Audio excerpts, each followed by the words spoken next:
Gale warning. A strong wind had been blowing all day, and at night it grew worse still.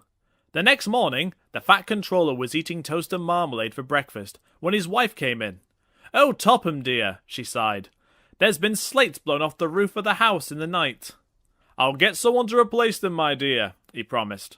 "No use until this gale has died down, though. They'll blow off as fast as they're put on." At the shed, the engines had been teasing James. They were remembering the time he had been spun around and around on the turntable and had to wait for the wind to drop before he could be rescued. "Be careful, James," chuckled Henry. "Mind you don't go on any turntables today." James was indignant. "Careful yourself, Henry. Make sure you don't stick in a tunnel when you need to take shelter."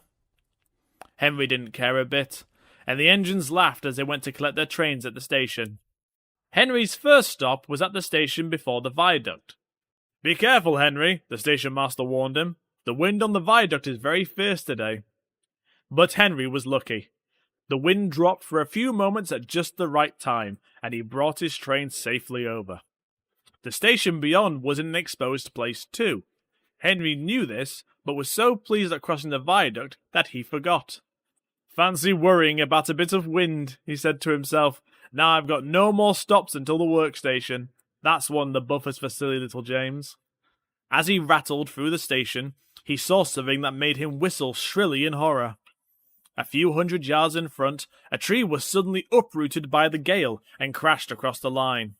"Ugh!" groaned Henry, and his driver slammed the brakes on hard. Henry skidded along the rails, coming closer and closer to the tree. He shut his eyes and waited for the impact. Nothing happened.